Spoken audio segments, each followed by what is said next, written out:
Hello everyone. ఇవాళ మనతో పాటు ఉన్నారు creative director and political analyst Geetha Krishna గారు. వారితో మాట్లాడదాం. Hello sir. హాయ్. సార్, రీసెంట్గా ఏపీకి వెళ్ళిన అఘోరి పవన్ కళ్యాణ్ని కలిసే వరకు నేను వెళ్ళను అని చెప్పేసి రోడ్ పైనే కూర్చొని తను స్ట్రైక్ లాగా చేసింది. సో దానిపైన మీ అభిప్రాయం? ఇదే కామెడీ ఆఫ్ సెంచరీ అంటే ఇదే. ఎందుకు వెళ్తారు అతను? ఏం చేస్తాడు అతను? అందరు కూడా బట్టలు ఇప్పుకెళ్తారా? నాకు అక్కడ వచ్చేరాక నాకు ఈ అబ్సిడిటీ ఏంటండి నన్ను.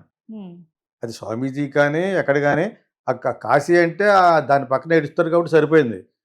ఇక్కడికి వచ్చి అఘోరీలేటి చాలా ఘోరమైన వార్త ఇది. ఇప్పుడు పైగా ఇతని దగ్గరికి వెళ్తే ఏం మాట్లాడతాడు పవన్ కళ్యాణ్? వీళ్ళ యొక్క డిమాండ్స్, మీ డిమాండ్స్ ఏంటి అడుగుతాడా? ఆ డిమాండ్స్ ఏంటంటే మొత్తం బట్టలు ఇప్పేస్తాం ఒకటి. రెండు వచ్చి మాకు కూడా ఒక న్యాయం కావాలి, మొబైల్స్ అన్ని పట్టుకు తిరిగేస్తూ ఉంటాం, ఒక్కొక్కటి ఒక కారు కావాలి. ఇదే ఈ అఘోరీలేంటి? నిన్న మొన్న ఒక న్యూస్ చదివాను. ఎంతమంది 100 మంది 200 మంది హిజ్రాలు అంటే వాళ్ళనే, వీళ్ళు కాదు, ట్రాన్స్జెండర్స్ కదా, వాళ్ళని అరెస్ట్ చేశారట. ఎందుకు అరెస్ట్ చేశారు నేను పూర్తి చదవలేదు. నేను సినిమా చూస్తుంటే ఫైట్ వచ్చింది తక్కనే. So many people been arrested వీళ్ళని హిజ్రాస్ అని రాశాడు. సో అలాగా ఏంటి గవర్నమెంట్ది? స్టేట్ డెవలప్మెంట్ కోసం మేమందరూ ఏడుస్తుంటే ఇంకా చేయట్లేదు చెయ్యండి మంచి మెజారిటీతో గెలిచారు మీరు అని ఎందుకు చెప్తున్నాం? ఒకప్పుడు మీరు వైఎస్ఆర్కి ఎందుకు సపోర్ట్ ఏంటి? డబ్బులు వేస్తారంటే ఫుడ్ లేని వాళ్ళు. కానీ 100 సార్లు చెప్పినది చెప్తాను. ఆ ఒక్క పాయింట్ కోసం నడవలేని ముసలి వాళ్ళందరికీ న్యాయం జరుగుతుంది. ఇది అంతకుముందు అది కూడా జరగలేదు కదా. చిన్న వాలంటీర్ అనేది ఉద్యోగం పెట్టి అటు ఖాళీ తిరగకుండా ఒక కనీసం 5,000 అటు ఖర్చులు సరిపోతాయనే ఉద్దేశంలో అది పెట్టారు అని చెప్పేసి చేసాం. అంతే చెప్తే లేకపోతే ఏమన్నా మనకేమైనా కావాలా?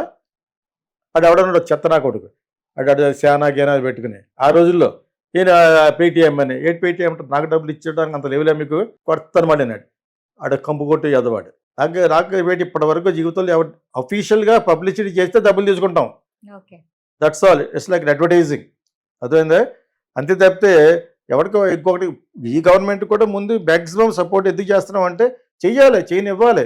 ఆడెవడ అన్న ఒక అమ్మాయి అంటుంది అంటే ఇక వచ్చి 100 రోజులు కూడా అవ్వలేదు కదా, ఈలోగా ఎంత అది చేయలేదు అంటే ఎలాగంటే చంద్రబాబు నాయుడు ఇది ఎలక్ట్ అయిన 10 రోజులకి మొదలెట్టాడు.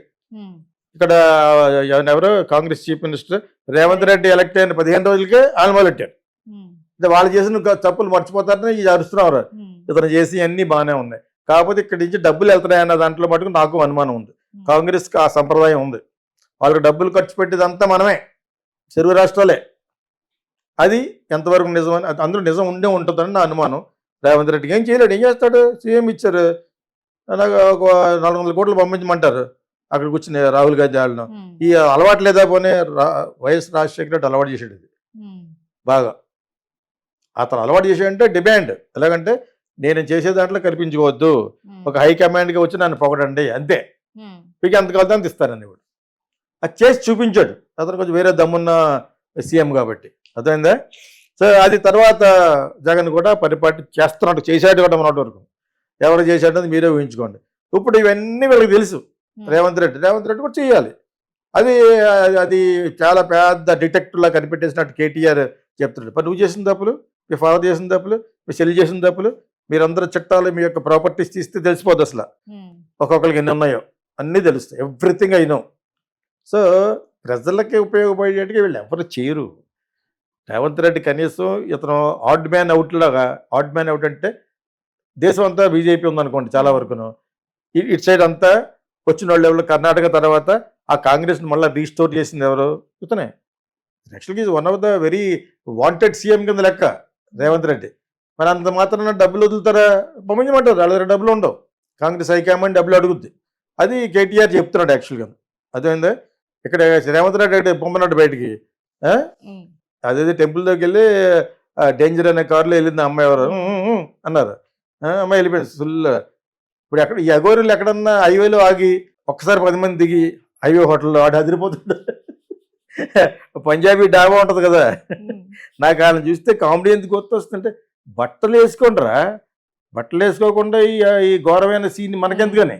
ఇప్పుడు నిజంగా పవన్ కళ్యాణ్ దగ్గరికి వెళ్తే ఆ సీన్ నాకు కూడా చూడాలను. ఏం చేస్తాడు మనోడు? ఏంటిది ఇలా వచ్చారా అంటాడా, లేకపోతే అదిరిపోతాడా? అది ఒక పెద్ద అదిమానం సీన్లా ఉంటుంది ఇప్పుడు అది. బూడిద గీడిద అంతే మొత్తం రాసుకుని ఎవరు అడుగుతారు పవన్ కళ్యాణ్ని? ఏమడుగుతారు? అడుగుతే వాళ్ళు డిమాండ్సా?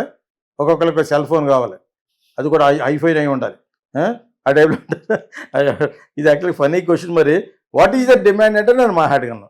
మాకు ఒక సెపరేట్ కంట్రీ కానీ సెపరేట్ స్టేట్ కానీ వాట్ ఈజ్ దిస్? బట్టలు వేసుకోకపోవటం ఏంటంటే వాళ్ళు కానీ హిందూ స్వామీజీస్ కానీ గోసి పెట్టుకోవడం. ఎస్, నేను ఐఎమ్ అగెయిన్స్ట్.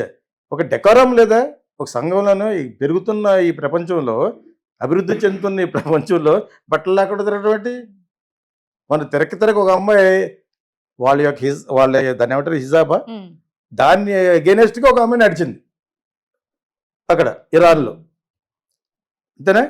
మామూలుగానే ఇరానియన్స్ గిల్లితే గిల్లకుండా కూడా పాలు గారెట్టే ఉంటారు, అంత బాగుంటారు, బ్యూటిఫుల్ ఉంటారు మనుషులు. సో అటువంటిది ఒక అమ్మాయి న్యూడ్ వెళ్తుందంటే పెద్ద న్యూస్ ఎందుకైంది?